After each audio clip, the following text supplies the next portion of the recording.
చిన్న ప్రార్థనతో దేవుని వాక్యంలోనికి వెళ్ళిపోదాం. ప్రార్థన చేసుకుందాం. పరలోకమందున్న మా తండ్రి, నీ పరిశుద్ధమైన నామానికి మరొకసారి స్తుతులు స్తోత్రాలు. తండ్రి, చిన్న మందగా చేరి ఆత్మ సంబంధమైన పాటలు పాడాం. అలాగే నీ శిలువ యొక్క త్యాగాన్ని జ్ఞాపకం చేసుకొని మీరు ఎందుకు త్యాగం చేశారో తెలుసుకుని ముగించుకునే భాగ్యము దయ చూపించండి. విన్న వాక్యాన్ని దుష్టుడెత్తుకొని పోకుండా అందరి హృదయాలలో భద్రపరచుకొని నీ శిలువ ధ్యానమే మా ముక్తికి మార్గమని, మా కోసమే ఆయన మరణించి తిరిగి లేచాడని మరొకసారి గుర్తు చేసుకొని జ్ఞాపకం ఉంచుకొని లోకంలో జీవించే భాగ్యం దయచేయండి. విన్న వాక్యాన్ని దుష్టుడెత్తుకొని పోకుండా అందరి హృదయాల్లో భద్రపరచుకొని నిత్యము నీ నామమును స్తుతించే భాగ్యము, నిత్య జీవానికి వారసులయ్యే భాగ్యము దయచేయమని ఈ ప్రార్థన యేసు క్రీస్తు పరిశుద్ధ నామమున అడిగి వేడుకొనుచున్నాను తండ్రి.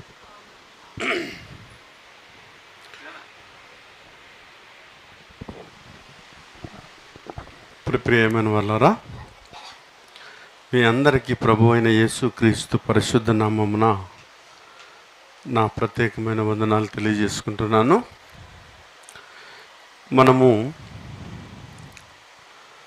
మన సంఘం మాత్రం వెరైటీ సంఘం. నేనెందుకంటానంటే 40 రోజులు అందరూ బాధపడి మటన్ తినకున్న అన్నీ ఎన్నో ఆచారాలతో ఉంటే మనం మాత్రము దాన్ని వారంలో 2-3 సార్లు మటన్ తినేది మనం ఏం మానేయలేదు, ఏమీ చేయలేదు. వాళ్ళకి తెలియని విషయం ఏమిటంటే, క్రీస్తు మృతుల పునరుద్ధానం పొందు వారిలో మొదటి వాడగుట చేత ఈ మనుషులలో వెలుగు రావాలని దేవుడు ముందుగానే నిర్ణయించాడు మొత్తం. అందుకే క్రీస్తును గురించిన సాక్ష్యం ప్రవచనానుసారం ముందుగానే తన ప్రవక్తల నోట ముందుగా ప్రచురము చేసిన సంగతి ఈ శిలువ యాగం. ఇది తెలియక అవహేళనగా మాట్లాడుతున్నారు. యేసు 2026 సంవత్సరాల క్రితం ఆయన మరణిస్తే 2026 సంవత్సరాల తర్వాత నేను ఈ భూమి మీదకి వచ్చాను. నాకు ఆయనకి ఏమైనా సంబంధం ఉంది? ఆయన నా కోసం ఎందుకు మరణిస్తాడు? ఒకవేళ ఏదైనా మేలు చేయాలంటే మా బంధువులు చేయాలా, మా తల్లిదండ్రులు చేయాలా? అంతేగాని ఆయన ఎవరు? విదేశీ మతస్థుడు, విదేశీ వాడు. నా కోసం ఆయన ఎందుకు మరణిస్తాడు అని అవహేళనగా మాట్లాడుతున్నారండి ఈరోజు సమాజం. ఆయనను గురించి లాస్ట్ ప్రవచనం ఇది.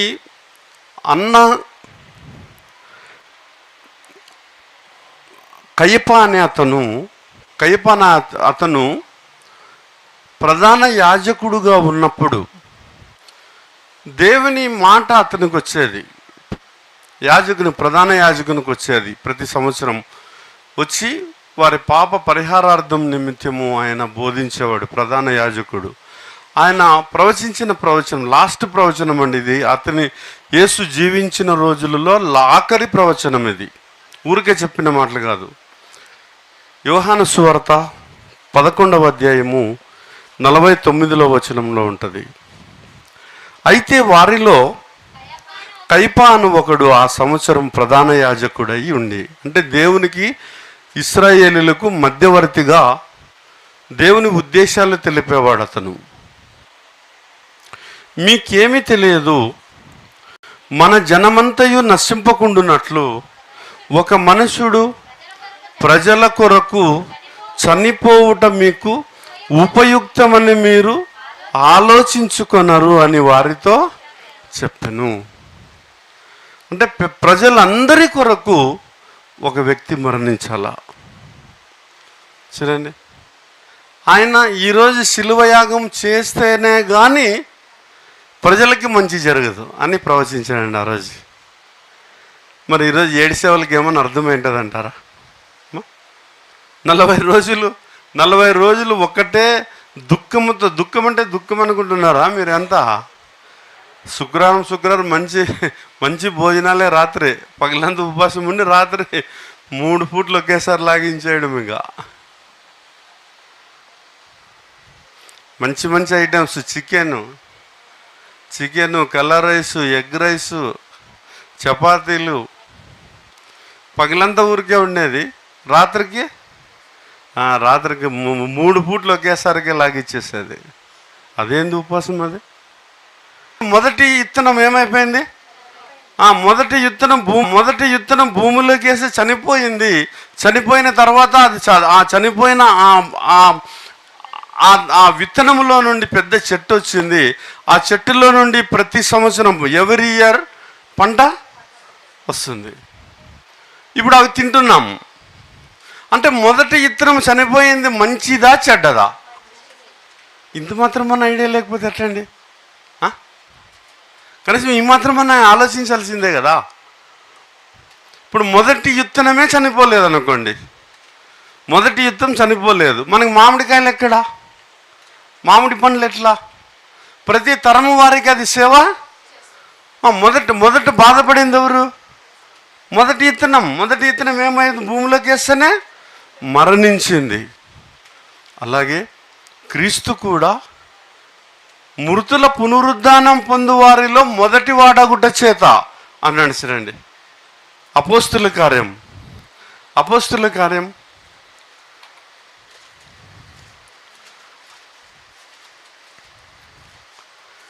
అందుకే ఈ మాత్రమైన ఐడియా లేకుండా 17వ అధ్యాయం, అందుకే ఈ మాత్రమైన ఐడియా లేకుండా సమాజం పోతా ఉందండి.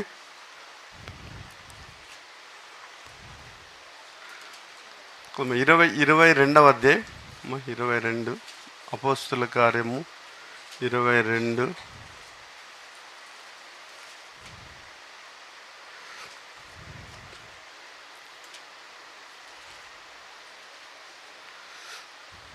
మా 26వ అధ్యాయం 26వ అధ్యాయము 22వ వచనంలో ఉంటుంది.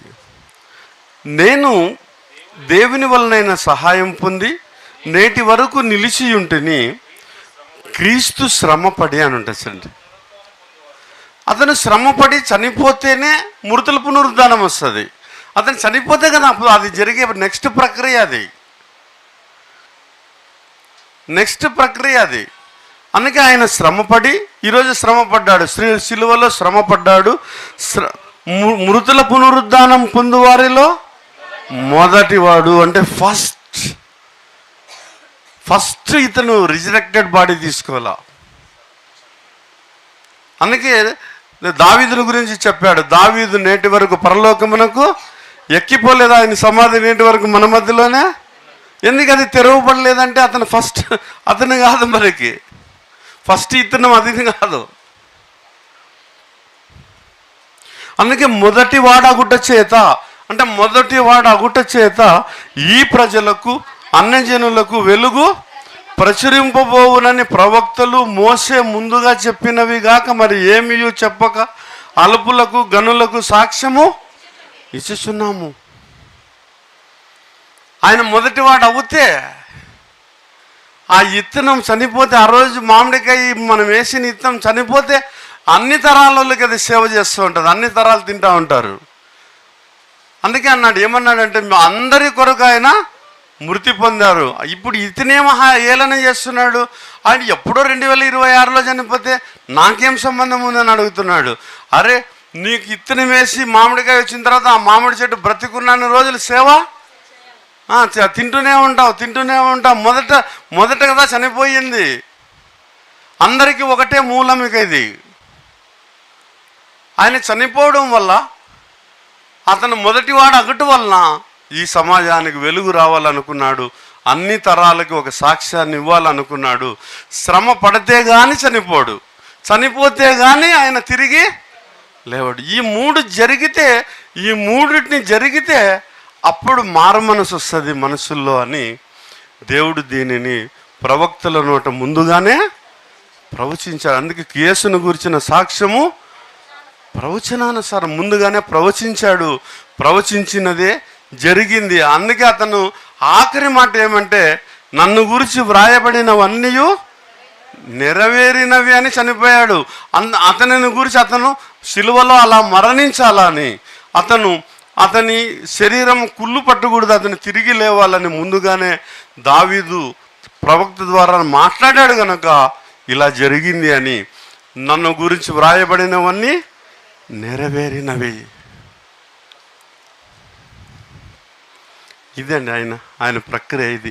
అంటే సిలువ వేస్తే కానీ మరణించడు, మరణిస్తే కానీ తిరిగి లేవడు, తిరిగి లేస్తే కానీ మనకు రక్షణ రాదు. ఇది ఒక తరం వారికి, అంటే అన్ని తరాల వారికి. మామిడికాయ వేసేటప్పుడు మా తాతల కాలంలో వేసింటారు. ఇప్పుడు మా తాత ఎప్పుడో వేసి చచ్చిపోయినాడు. ఇప్పటికి మా ఊరికి పోతే చెప్తారు, మీ తాత వేసింది తప్ప చెట్టు ఇది అంటున్నాడు. మొన్న మా ఊరికి పోతే అదే చెప్పాను, ఇది మా తాత వేసింది అంటాడు చెట్టు అని. అతను లేడు, అతని భార్య లేదు, అతని బిడ్డ లేదు, మేమున్నాం.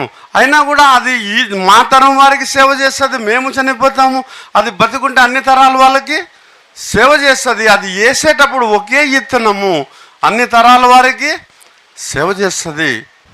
అలాగే ఆయన మృతుల పునరుద్ధానం పొందివారిలో మొదటి వాడగుట చేత ప్రపంచానికి సాక్ష్యం వచ్చింది. ఆ సాక్ష్యం వలన రక్షణ వచ్చింది. ఆ రక్షణ ఎట్లొచ్చిందో ఆదివారం మాట్లాడతాను అమ్మా. ఎందుకోసం ఆయన ఈరోజు సిలువ వేశారో, ఎందుకోసం ఆయన దేనిని ఈ సమాజానికి చూపించాడో అన్న దానిని మనం ఆదివారము పునరుత్థానం గురించి మాట్లాడుకుందాం. ఓకేనా? ఈరోజు ఇది ప్రపంచ ప్రజలందరి కొరకు. అందుకే చెప్పాడు, అన్యజనులు, ఈ ప్రజలు అన్యజనులకు వెలుగు సంభవించాలని, ఆయన మృతులలో నుండి లేవాలని దేవుడు ఈ సిలువ యాగాన్ని చేశాడు. అయితే ఈ సిలువ యాగంలో కొందరు త్యాగమైన మనుషులు ఉన్నారండి. త్యాగం వాళ్ళు చేసిన త్యాగము ఎన్నటికీ మరవలేనిది. అందుకే ఈ అన్ని తరాల వారికి ఆ సాక్ష్యాన్ని, వారి సాక్ష్యాన్ని ఇందులో ఉంచారు. అట్లాంటి త్యాగమూర్తుల గురించి తెలుసుకొని ముగిచేస్తాం.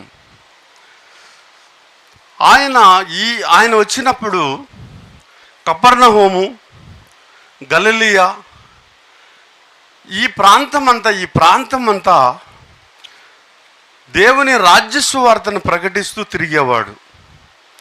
తిరిగిన తర్వాత అతను మెస్సయ, అంటే అతను ఆత్మ ద్వారా తన మాటలని పలికేవాడు.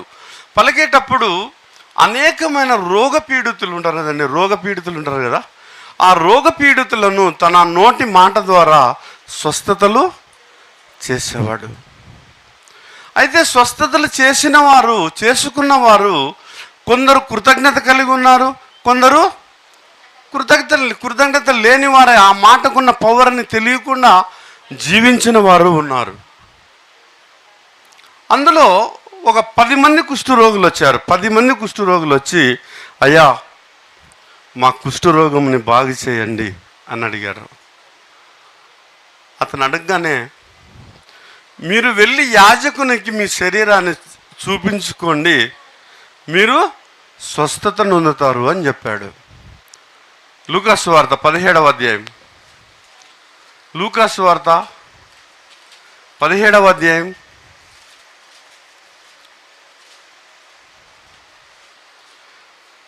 11వ వచనం నుండి చదువుతున్నాను. ఆయన యెరూషలేమునకు ప్రయాణమైపోవచ్చు, అంటే సిలువ వేసే టైం వచ్చింది. ఆయన యెరూషలేమునకు ప్రయాణమై వెళ్ళిపోతున్నాడు. వెళ్ళిపోయేటప్పుడు సమరయ గలిలయ మధ్యగా వెళుచున్నప్పుడు ఆయన ఒక గ్రామంలో వెళ్ళుచుండగా 10 మంది కుష్ఠరోగులు ఆయన ఎదురుగా వచ్చి దూరముగా నిలిచి, యేసు ప్రభువా మమ్మల్ని కరుణించుమని కేకలు, అయా మమ్మల్ని కరుణించాయా, ఈ వ్యాధితో మనం చాలా బాధపడిపోతున్నాము అని అడిగినప్పుడు ఆయన వారిని చూసి, మీరు వెళ్ళి మిమ్మల్ని యాజకులకు కనపరచుకోండి అని వారితో చెప్పాను. అతను చెప్పిన నోటి మాట ఏమంటే, మీరు వెళ్ళి యాజకునికి కనపరచుకోండి, మీరు స్వస్థత మీరు స్వస్థత పొందుతారు, మీరు వెళ్ళి కనుపరచుకోండి అన్నప్పుడు వారు బయలుదేరేటప్పుడు మధ్యలోనే ఆయన మాట కదండి, వాళ్ళు ఆ మాట మీద నమ్మకం ఉంచి బయలుదేరారు. మధ్యలో వెళ్ళగానే కుష్ఠరోగం అంతా బాగైపోయింది. బాగానే ఈ మిగిలిన 9 మంది ఏం చేస్తారు? 10 మంది శుద్ధులయ్యారు. 10 మంది శుద్ధులయ్యారు. 9 మంది తన దేహం బాగైంది. ఇప్పుడు నెక్స్ట్ కార్యక్రమం ఏమి వాళ్ళది? నెక్స్ట్ ఏమి? పెళ్ళి చేసుకోవాలి. ఇప్పుడు బాగా అయిపోయినాం ఇంకా, అంతే కదమ్మా. నెక్స్ట్ బాగా పెళ్ళి చేసుకోవాలా, సంసారం చేయాలా, బాగా హాయిగా జీవించాలా. అందరిలాగా నేను కూడా అద్దంలో చూసుకోవాలి. అప్పటి వరకు కుష్ఠరోగి అంతా నీళ్ళు గారేది. అద్దం ముందు బోర్డింగ్, అప్పుడు ముక్కంతా లోపలికి బెండ్ అయిపోయి ఉంటుంది వాళ్ళకి. ఇంకేం అద్దం చూసుకుంటాడు ఇంకా. అప్పుడు ఇంక అద్దం కాడ చూసుకునే వాళ్ళ లేసైన అద్దం ఇట్లాంటి ఉంటాడు, వెనక్కి ఇట్లా అంటాడు. 9 మంది వెళ్ళిపోయారు. ఒక ఆయన మాత్రము కృతజ్ఞత కలిగి వెనక్కి తిరిగి వచ్చాడు. వారిలో ఒకడు తన స్వస్థత కలుగుట చూసి గొప్ప శబ్దంతో దేవునిని మహిమపరచుతూ తిరిగి ఆయనకు కృతజ్ఞతాస్తుతులు చెల్లించుచు ఆయన పాదముల యొద్ద. అసలు 9 మంది ఆ మాటకున్న విలువను తెలియకుండా అతను ఏమి బోధించాడు, ఈ సమాజానికి ఏమి బోధించాడు అనేది తెలియకుండా వారు వెళ్ళిపోయారు. ఒక్కడు మాత్రం ఆ మాటకి చెవిచ్చాడు, వెనక్కి తిరిగి వచ్చాడు. థ్యాంక్స్ చెప్పాలా. నన్ను అసలు ఎవరు మాట్లాడిరు, దగ్గరికి చేర్చుకోరు, వాళ్ళు కూర్చోబెట్టుకోరు. అట్లాంటి వాడు నేను స్వస్థత పొందాను, దేవునిని మహిమపరచాలని వెనక్కి తిరిగి వచ్చాడు. ఒక్కడే తిరిగి వచ్చాడు. మిగిలిన 9 మంది ఆయన మాటకున్న విలువను గుర్తించలేదు. వీళ్ళు మగవాళ్ళు, పురుషులు. అయితే ఆ తరములో కొందరు స్త్రీలు ఉన్నారు. వాళ్ళు కూడా స్వస్థతను పొందుకున్నారు. వాళ్ళు దయ్యాలు విడిగొట్టాడు. అతని నోటుకున్న బలము చేత దయ్యాలను విడిగొట్టాడు. వాళ్ళకున్న స్వస్థతలు చేశారు. అయితే వారు స్త్రీలు మాత్రము కృతజ్ఞత కలిగిన వారండి. వారు బాగా గుర్తుపెట్టుకోండి ఈ విషయాల్ని. అందుకే నేను ఎప్పుడు మన సంఘంలో చూస్తుంటాను, స్త్రీల సంఖ్య ఎక్కువ ఉంటుంది. అంటే అందరి సంఘాల్లో అంతే, స్త్రీల సంఖ్య ఎక్కువ ఉంటుంది. వాళ్ళకి ఎక్కువ దేవుని మీద ఎక్కువ ధ్యాస ఉంటుందండి ఆడోళ్ళ కంటే. వాళ్ళు చాలా మంచి వాళ్ళు. అందుకే స్త్రీలుగా పుట్టినందుకు బాధపడకూడదు మనుషులు. మీకు దేవునికి లోబడే మనస్సు ఉంటుంది. మీరు ఎక్కడైనా పరిచయించుకోండి. మీరు ఆ సంఘాలన్నా చూడండి. నేను చాలా సంఘాలు తిరిగి చూశాను. అన్ని సంఘాల్లో స్త్రీలే ఎక్కువ ఉంటారు. యేసు మాటలకు లోబడిన వారు స్త్రీలే ఎక్కువ ఉంటారు. దేవునికి స్తోత్రం. అందుకే వారు మెత్తని హృదయం అని రాశారు దీంట్లో. వారు త్వరగా దేవుని నమ్ముతారు. మొగలై పుట్టి కఠినులై వెనక్కి తిరిగిపోయే కన్నా చాలా ఎవరో తెలియనోడు అన్నాడు. ఆడేమి పుట్టే కంటే ఎవరైనా అడవిలో సెట్ అయి పుట్టేది మేలని తెలియనోడు అన్నాడు. ఇవన్నీ తెలిసినోడు ఎవరు అట్లా మాట్లాడరు.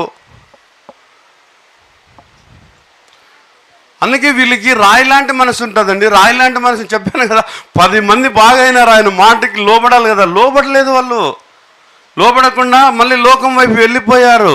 అయితే స్త్రీలు మాత్రం తమకు చేసిన ఆయన నోటి మాటను గ్రహించారు. ఈయన చెప్పే మాటలన్నీ కరెక్టు. ఈయన నిత్య జీవం ఉందని చెబుతున్నాడు, ఇది కరెక్టు. మేము దానిలోనికి వెళ్ళాలంటే ఇతని వెనక మేము సేవ చేయాలనుకున్నారండి స్త్రీలు. 7 మాటలని చెప్పి ఏమేమో కబుర్లు చెప్పుకునేది కాదు ఇది, కథలు చెప్పుకునేది కాదు ఇది.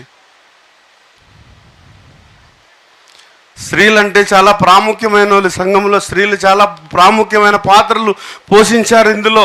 అందుకే దేవునికి స్త్రీ అని పురుషుడని ఏ భేదము లేదు, దేవునికి లేదు. అందుకే వాళ్ళకి ఏమని రాశారంటే సహోసపేతమైన స్త్రీలు. వీళ్ళు మంచి సహోసపేతం చేశారండి వీళ్ళందరూ. ఊరికే కాదు, వారి చరిత్ర చెప్పి ముగిచేస్తాను ఇప్పుడు. వాళ్ళు ఎట్లా త్యాగం చేశారు. వాళ్ళకి చదువు లేదు, బిఏ చదువు లేదు, మీలాగా బిఏ లేదు, ఎంఎస్సి లేదు. వాళ్ళు యేసయ్య మాటల నోటే నమ్మినారు అంతే. వాళ్ళు లూకాసు వార్త 8వ అధ్యాయం. లూకాసు వార్త 8వ అధ్యాయం.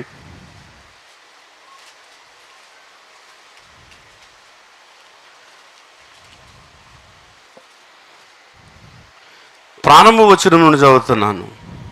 వెంటనే ఆయన దేవుని రాజ్య సువార్తను తెలుపుతూ ప్రభువైన యేసు రాజ్య సువార్తను ప్రకటించుచూ ప్రతి పట్టణములోను ప్రతి గ్రామములోను సంచారము, ఆయన ప్రతి గ్రామములోను ప్రతి పట్టణములోను నిర్విరామముగా తిరిగి చెప్తున్నాడు. నిత్య జీవం ఉంది, ఈ జీవితం ఆఖరిది కాదు, నువ్వు దేవునికి మరణించిన వారిని తిరిగి లేపే సామర్థ్యం ఉంది, నువ్వు దేవుని ముందు నిలబడే ఒక రోజు ఉంది అని ఉపమాన రీతిగా కొండ మీద తన ప్రసంగాలతో ప్రతి పట్టణములోనూ తిరిగి ఆ రాజ్య సువార్తను ప్రకటిస్తున్నప్పుడు 12 మంది శిష్యులు అపవిత్రాత్మలను వ్యాధులను పోగొట్టుకొనబడిన కొందరు స్త్రీలు అని రాశారు. చూడు, వీళ్ళు ఏం చేసుకున్నారంట? ఆయన నోటి స్వస్థత, ఆయన నోటి మాట వలన స్వస్థత పొందుకున్నారు. వీళ్ళు ఏమేం పొందుకున్నారు? అపవిత్రాత్మలు, దయ్యాలు, 12 దయ్యాలు విడిపించుకున్నారు. వ్యాధులు పోగొట్టుకోబడిన కొందరు స్త్రీలు, వాళ్ళ మాదిరి కుష్ఠరోగుల మాదిరి కాదు, వీళ్ళు స్త్రీలు. వీళ్ళు కుష్ఠరోగులు అయితే బాగా చేసుకున్నారు, కానీ అతని మాటను గుర్తించలేదు, అతని బోధన గుర్తించలేదు, నిరీక్షణ లేదు. వీరైతే కొందరు స్త్రీలు అనగా 7 దయ్యములు వదిలిపోయిన మగ్దలేని మరియా అనబడిన మరియా, హేరోదు యొక్క గృహ నిర్వకుడు కూజా,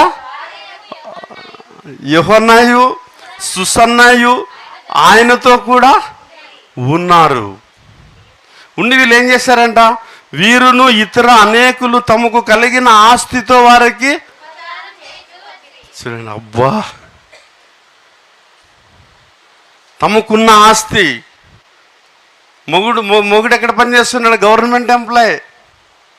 హేరోదు అనే రాజు ఇంట్లో గృహ నిర్వకుడు, హోమ్ని ఇచ్చేస్తూ ఉంటాడు. ఆయన గవర్నమెంట్ ఎంప్లాయ్. మనలా కనలేదు. ఏమండి అంతా అతనికే పెడితే మనమేం తినాలనలేదు. వాళ్ళు అన్నారా? అనిందమ్మా? వాళ్ళకి అర్థమైపోయింది ఆయన చెప్పే రాజ్యం గురించి వాళ్ళకి నిరీక్షణ ఉంది. ఈ లోకాన్ని వదిలిపోతాం, ఈ లోకంలోకి ఏమి తీసుకొని రాలేదు, ఏమి తీసుకొని పోలేము. అందుకాడు ఏమన్నాడంటే, వీరును ఇతరులు అనేకులు తమకు కలిగిన ఆస్తితో అంటున్నాడు. చూడండి, తమకు కలిగిన ఆస్తితో వారికి ఉపచారము చేయొచ్చు. ఆయనేమో గ్రామాలు తిరిగి దేవుని రాజ్య సువార్తను ప్రకటించి సాయంకాలం మళ్ళీ ఏటకొస్తారు వాళ్ళ ఇంటికే. అతనికి భూ పెట్టేదే కష్టం, మళ్ళీ అతనికి అంతమందిని తోలుకొచ్చినాడు. ఎవరు భూ పెట్టేది అనలేదు వాళ్ళు. వీళ్ళు త్యాగమైన వాళ్ళు అంటారా కారంటారమ్మా? 7 మాటల్లో వీరి గురించి చెప్తారా అమ్మా? 7 మాటల్లో వీరి గురించి చెప్తారా? జీవం గల దేవుని సంఘం అయితే నేను చెప్పేది, వేరే వాళ్ళ చేత కాదు. త్యాగమూర్తులు వీరు. వాళ్ళ ఆయన ఏడ పని చేస్తున్నాడు?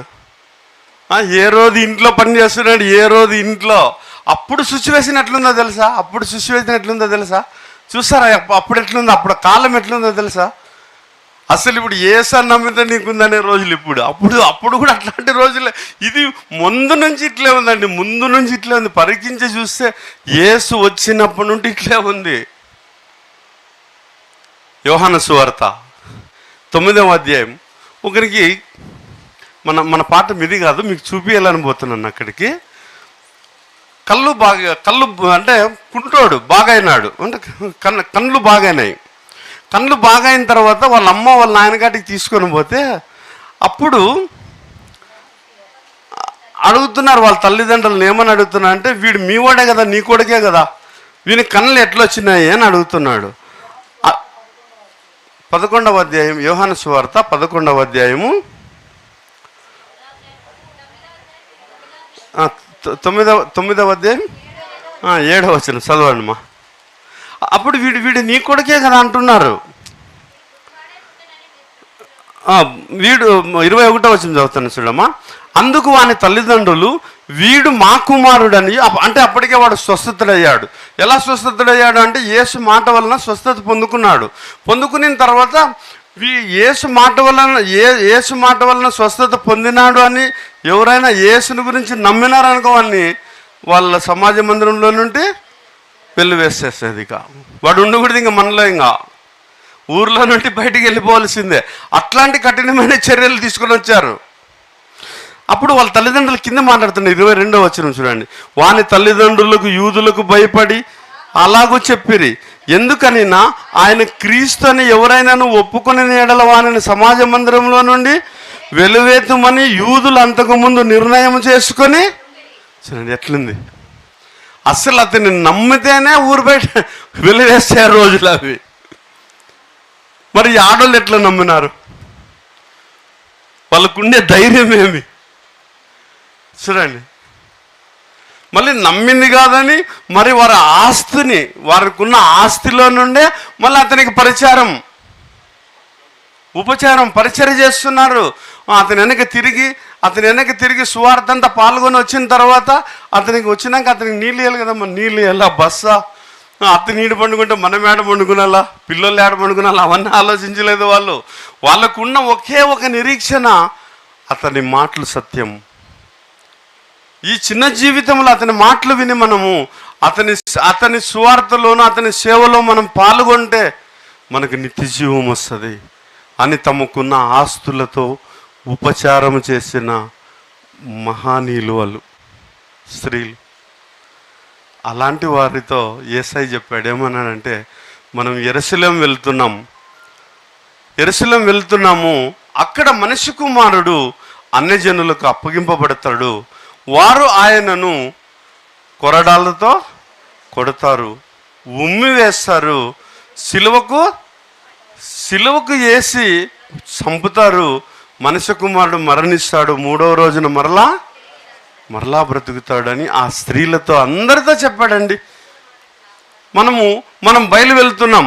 అప్పుడు గలిలీ అనే ప్రాంతంలో నుండి వాళ్ళు బయలుదేరుతున్నారు, యెరూషలేముకు బయలుదేరుతున్నారు. అంటే గుత్తి నుండి గుంటకల్కి వస్తున్నారు వాళ్ళు. ఇప్పుడు గుత్తిలో ఉన్నారు వాళ్ళు. బాగా గుర్తుపెట్టుకుని మీకు అర్థమయ్యేటట్టు చెప్తున్నాను. వాళ్ళు గుత్తిలో ఉన్నారు, కాలినడకన గుంటకల్కి వస్తున్నారు. గుంటకల్లో జరిగే విషయాన్ని వారితో చెప్తున్నారు. ఏమని చెప్తున్నాడు? మనం యెరూషలేమునకు వెళుతున్నాము, అక్కడ మనిషి కుమారుడు చదువుదాం చూడండిమా. 17వ అధ్యాయం, మత్తయి సువార్త 17వ అధ్యాయం. అక్కడ మనిషి కుమారుడు అన్యజనులకు అప్పగింపబడతాడు.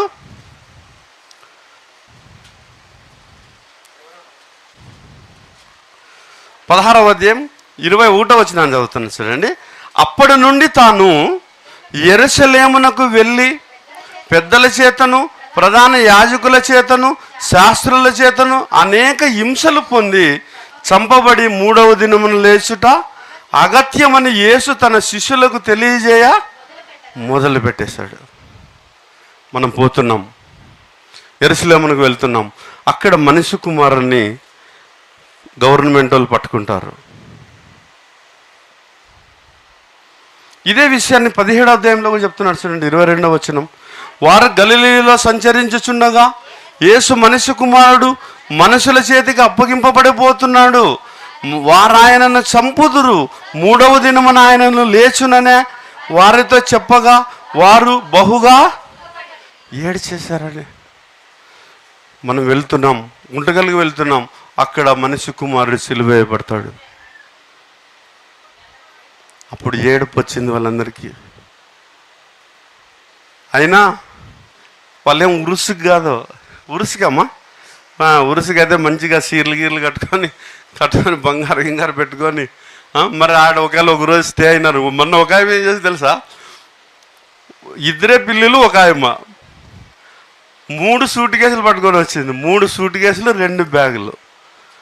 ఏమమ్మా నువ్వేమన్నా చంద్రమండలం పోతావా, ఇంత పెద్ద ఇన్నోటి తెచ్చినావు అంటే, ఏమ్మా చంద్రమండలంకి ఏమన్నా పోతావా, ఇన్నోటు ఎప్పుడు మళ్ళీ ఊరిగిపోతానని 3 సూట్ కేసులా ఉండాలి సార్. మళ్ళీ ఆడ పిల్లలకి స్నానం గినం చేసేకంటే 3 సూట్ కేసులు పట్ల.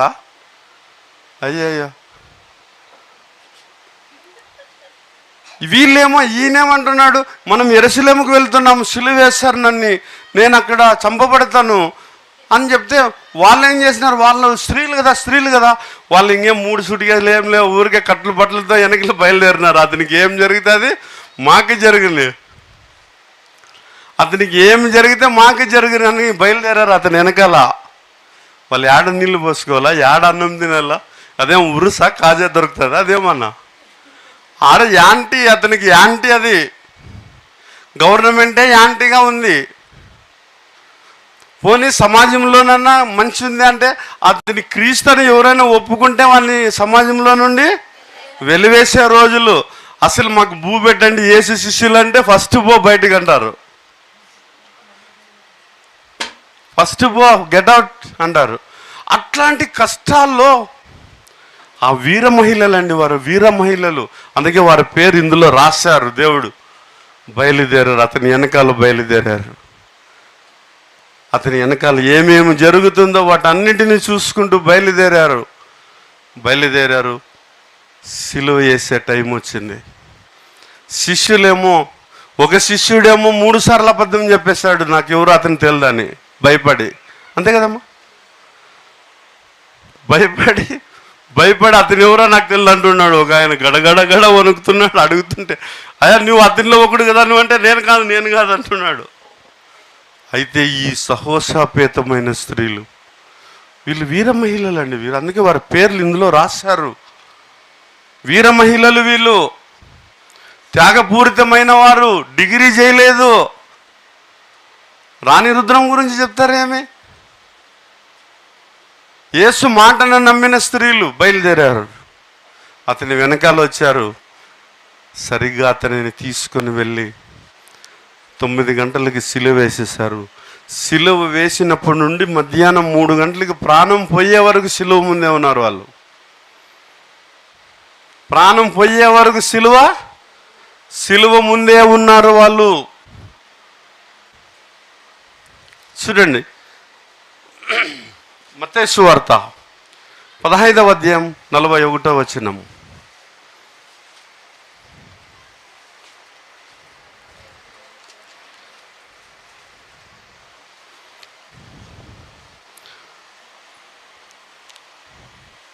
ముప్పై 33వ వచనాన్ని చదువుతున్నాను. మన మార్క్స్ వార్త 15వ అధ్యాయం 33వ వచనాన్ని చదువుతున్నాను. మధ్యాహ్నము మొదలుకొని 3 గంటల వరకు ఆ దేశమంతటను చీకటి కమ్మెను. 3 గంటలకు యేసు ఎలోయి ఎలోయి లాభా సమక్తమే అని బిగ్గరగా కేకలు వేశాడు. ఆ మాటకు నా దేవా నన్నేలా చెయ్యి విడిచితివి. ఏమండి, ఆడోళ్ళు అనుమానం రావాలి కదా, నిజంగా ఇతని దేవుడు అంటే తప్పించుకోవాలి కదా, అనాలి కదా. సైనికులు అన్నట్లు అనాలి కదా, నువ్వు నిజంగా దేవుడైతే నిన్ను నీవు రక్షించుకొని అనాలి కదా. అనలేదు. ఎందుకు అనలేదంటే అతని మాటను నమ్మారు వాళ్ళు, అతని మాటను నమ్మారు, నిరీక్షణ కలిగి జీవిస్తున్నారు. అందుకే వారు బాగా నిలబడి ఉన్నారు. అప్పుడు ఒకడు అంటున్నాడు, చూడు, దగ్గర నిలిచిన వారిలో కొందరు ఆ మాటలు విని ఇదిగో ఏలియా అని పిలుచుచున్నాడని ఒకడు పరిగెత్తుకొని పోయి స్పంది చిరుకులో నుంచి రెల్లును తగిలించి ఆయన త్రాగనిచ్చి తాలుడి ఏలియా విని దింపవచ్చునేమో అని చూతుమని అంతటా యేసు గొప్ప కేక వేసి ప్రాణము విడిచేశాడు. ఆ సైనికునికి దేవుని మాట మీద నమ్మకం లేదు. ఏలియా దిగు వచ్చి రక్షిస్తాడేమో అని వచ్చి చిరుకను అందించేశాడు, ప్రాణము విడిచాడు. అప్పుడు దేవాలయపు తెరపై నుండి కిందికి 2 చినిగిపోయాను. ఆయనకి ఎదురుగా నిలిచి ఉన్న శతాధిపతి ఆయనను ఇలాగు ప్రాణం విడిచుట చూచి నిజముగా ఈ మనుషుడు దేవుని కుమారుడే అని చెప్పాను. కొందరు స్త్రీలు అంటున్నాడు. ఎవరు వీళ్ళు? ఎక్కడి నుండి వచ్చారు వీళ్ళు? గలిలయ నుండి వచ్చారు. మొదట నుండి అతనికి పరిచారం చేసిన వారు, అతని మాటల మీద నమ్మకం ఉంచిన వారు, విశ్వాసులు ఎదురుగా నిలిచి ఉన్నారు. దూరము నుండి చూచుచుండిరి. వారిలో మగ్దలేని మరియా, చిన్న యాకోబు, యోసే అన్న వారి తల్లి అయిన మరియయు సలోమియు ఉండిరి. ఆయన గలిలయలో ఉన్నప్పుడు వీరాయనను వెంబడించి ఆయనకు పరిచారము చేసిన వారు అని రాశారు చూడి. ఇతను గలిలీలో ఉన్నప్పుడు పరిచారము చేసిన స్త్రీలు తమ ఆస్తిలో దాన్ని నమ్మారు. వాళ్ళ ఆస్తిని నమ్మలేదు. ఎట్లా స్త్రీలండి వీళ్ళు? అసలు మొగోళ్ళకి లేని ధైర్యం ఆడోళ్ళకి వచ్చింది. వీళ్ళ గురించి తెలుసుకోవాలయా? దప్పిగా అవుతుందని కథలు చెప్పుకునేది కాదు. వాళ్ళు ఏమి నమ్మింటే ఇంత త్యాగపూరితమైన మనసు ఉంటుంది వాళ్ళకి. ఏమి నమ్మింటే వాళ్ళు అంత త్యాగాన్ని చేసింటారు. వాళ్ళకున్న ఆస్తితో పరిచారం చేశారు. అందుకే చెప్పి ఇక్కడ రాశాడు, ఈ గలిలియలో ఉన్నప్పుడు అంటే వీరాయనను వెంబడించి ఆయనకు పరిచారం చేసిన వారు, వీరు కాక ఆయనతో యెరూషలేమును వచ్చిన ఇతర స్త్రీలు అనేకులు వారిలో ఉన్నారు.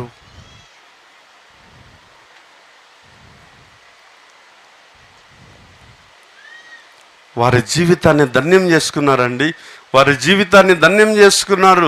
ఈ సువార్తను ప్రకటించే వారికి తమ ఆస్తిలో భాగాన్ని ఇచ్చారు. తమ జీవితాన్ని ధన్యం చేసుకున్నారు. యేసు మాటలకు నిరీక్షణ కలిగి మరణించారు. అందుకే ఆ స్త్రీల గురించి ఇంతగా రాశారు దేవుడు. అప్పుడు 3 గంటలకి ప్రాణం పోయిన తర్వాత పారిపోలేదు వాళ్ళు. మొగోళ్ళు పారిపోయినారండి, ఆడోళ్ళు పోలేదు. ఎవరో రాశారు, ఆడమ్మాయి పుట్టే కంటే అడవిలో చెట్టు అయి పుట్టేది మేలని. వాళ్ళకి తెలియక రాశారు ఈ చరిత్రలన్నీ. దేవుని దృష్టిలో స్త్రీ అని పురుషుడని లేదు, అందరూ ఒకటే. లూకాసు వార్త ముగిచేస్తాం. 23వ అధ్యాయం. లూకాసు వార్త 23వ అధ్యాయం.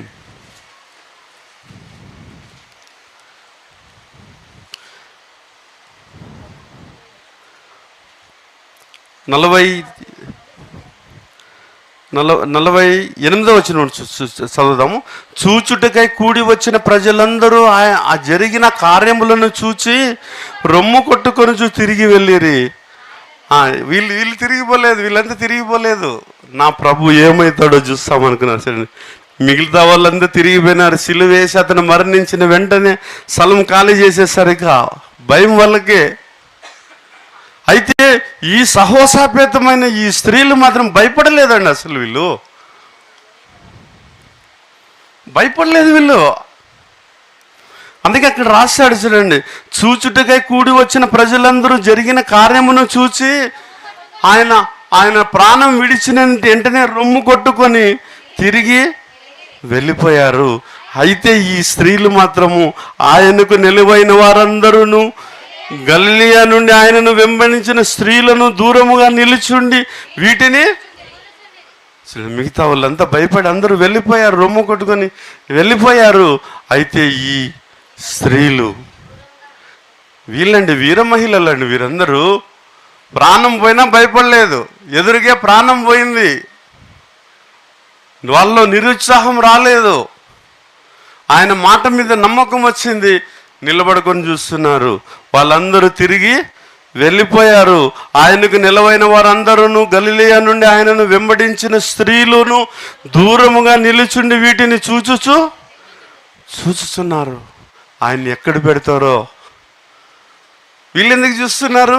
నా ప్రభువుకు నేను సేవ చేయాలా, నా ప్రభువుకు నేను సేవ చేయాలా.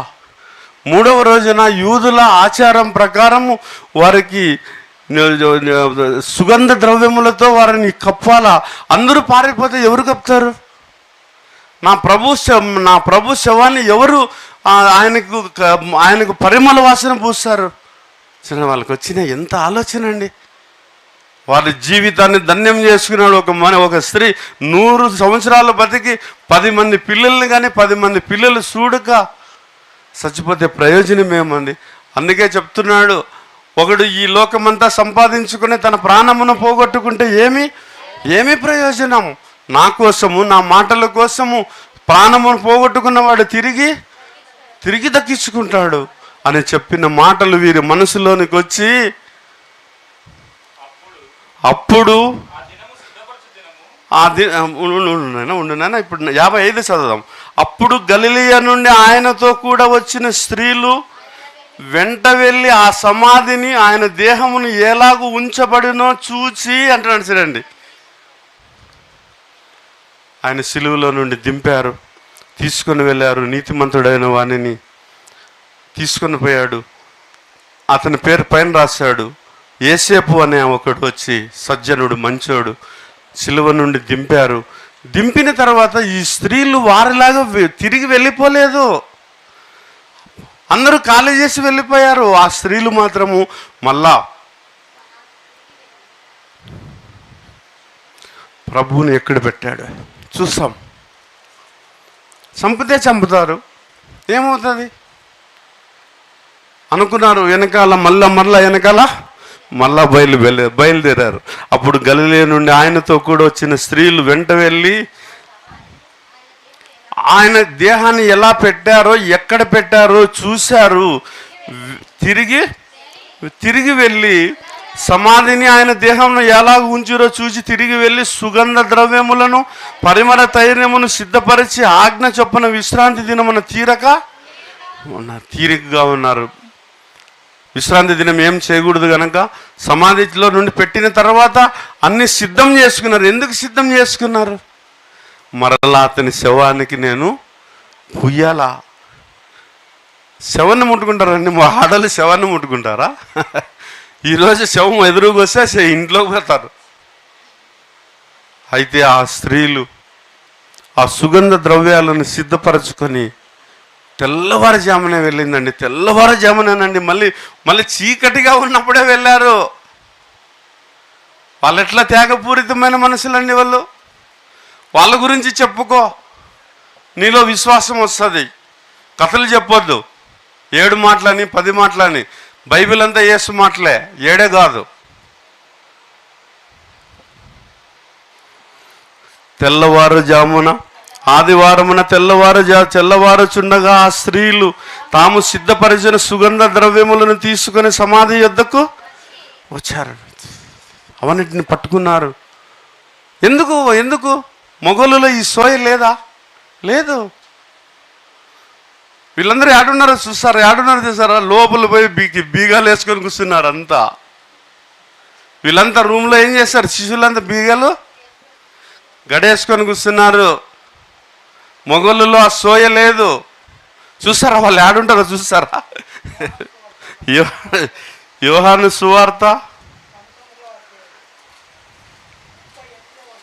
19వ అధ్యాయం 38వ వచనం. అటు తర్వాత యూదులకు భయపడి అని వచ్చారు. యూదుల భయము వలన రహస్యముగా యేసు శిష్యుడైన అరిమతెయు యేసేపు తాను యేసు దేహం, ఇక్కడ కాదమ్మా, ఇక్కడ వాళ్ళు ఇంట్లో ఉన్నారు, వాకులు వేసుకొని ఉన్నారు. 20వ అధ్యాయం 19వ వచనంలో ఉంటుంది. 19వ వచనంలో ఆదివారం సాయంకాలమున శిష్యులు యూదులకు భయపడి తాము కూడి ఉన్న ఇంటి తలుపులను మూసుకొని ఉండగా అంటున్నాడు. చూడండి, శిష్యులు భయపడారా లేదా? భయపడి ఇంట్లో వాకులు వేసుకొని ఉన్నారు. ఈ ఆడోళ్ళు మాత్రం సుగంధ ద్రవ్యాలను నూరుకొని సమాధి దగ్గరికి రానిలే అంటున్నారు. ఎవరున్నారు? సైనికులు ఉంటారు. ఏం చేస్తారు మమ్మల్ని? సరే, ఎంత ధైర్యం వాళ్ళకి. వీళ్ళేమో వాకులు వేసుకొని ఉన్నారు మగవాళ్ళు. ఆడోళ్ళేమో సుగంధ ద్రవ్యాలని సిద్ధం చేసుకొని ఆదివారం తెల్లారుజామునే పోయినారు. చీకట్లో పోతే అసలు ఆడు ఉండే వాళ్ళంతా భయపడిపోయినారంట. అందుకే కింద ఏమని ఉంటుందంటే, సమాధి యొద్దకు వచ్చినప్పుడు వాళ్ళు భయపడిపోతే అప్పుడు దూత అంటుంది, మత్తయి సువార్త, వాళ్ళతో మాట్లాడుతుంది, ఆ స్త్రీలతో మాట్లాడుతుంది, మీరు భయపడవద్దు అంటూ. మొదట వాళ్ళకే చెప్పినాడు, వాళ్ళకే ఫస్ట్ ఆయన లేచి ఉన్నాడు, మీరు భయపడొద్దు అన్నాడు. విశ్రాంతి దినము గడిచిపోయిన తర్వాత ఆదివారం తెల్లవారుచుండగా మగ్దలేని మరియయు వేరొక మరియయు సమాధిని చూసేకొచ్చారు. రాత్రే చూసుకొని పోయినారు కదా వాళ్ళు, ఏడబెట్టిండి భయపడుకోకున్నట్ల.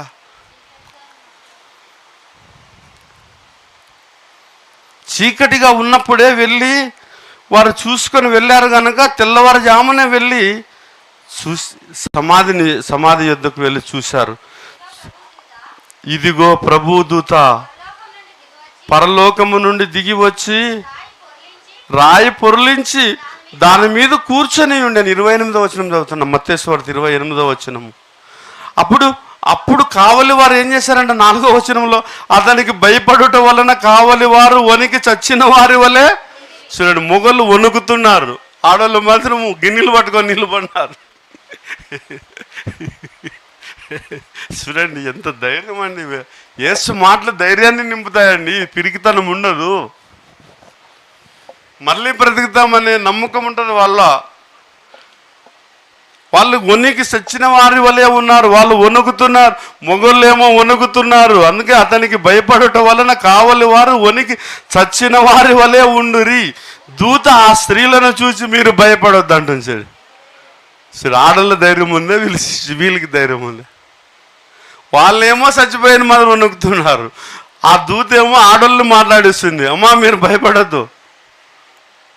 భయపడొద్దు, సిలువ వేయబడిన యేసు మీరు వెతుకుచున్నారని నాకు తెలుసు, ఆయన తాను చెప్పినట్టే అని ఉంటుంది. చూడండి, ఆ స్త్రీలు అందరూ ఉన్నప్పుడు తాను చెప్పాడు కదా 3వ దినమున నేను లేస్తానని, అందుకే తాను చెప్పినట్టే లేచి ఉన్నాడు. రండి, ప్రభు పండుకొనిన స్థలమును చూచి త్వరగా వెళ్ళి ఆయన మృతులలో నుండి లేచి ఉన్నాడని ఆయన శిష్యులకు వాకులు వేసుకొని ఉన్నారు, బీగాలు వేసుకొని ఉన్నారు, ఆడపోయి చెప్పు. స్త్రీలు అట్లాంటి వారై ఉండాలండి. యేసు మాటలను నమ్మే స్త్రీలై ఉంటే మీ జీవితం ధన్యమైపోతుంది. అందుకే చెప్తున్నాను, క్రైస్తవ సంఘాలలో మీరు ఎక్కడన్నా పోయి చూడండి, స్త్రీల సంఖ్య ఎక్కువ ఉంటుంది. నాకు వీళ్ళంతా గుర్తొస్తారు.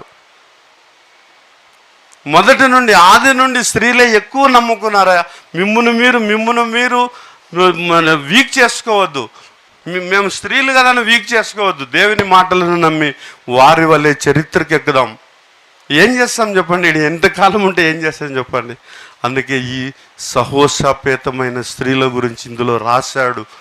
వారందరూ నిత్య జీవానికి వారసత్వాన్ని సంపాదించుకున్న స్త్రీలు కాబట్టి అట్టి వారిలో మనం ఉండాలా, పరిశుద్ధుల స్వాస్థ్యంలో మనం ఉండాలా అంటే మనము కూడా పౌరుషం గలవారై త్యాగం గలవారై ఉండాలండి. ఇందులో త్యాగం అవసరం, పౌరుషం అవసరము. అందుకే అలాంటి స్త్రీల మనసు మనందరికీ దయచేయాలని కోరుకుంటూ ముగిచేస్తున్నాం. Thank you.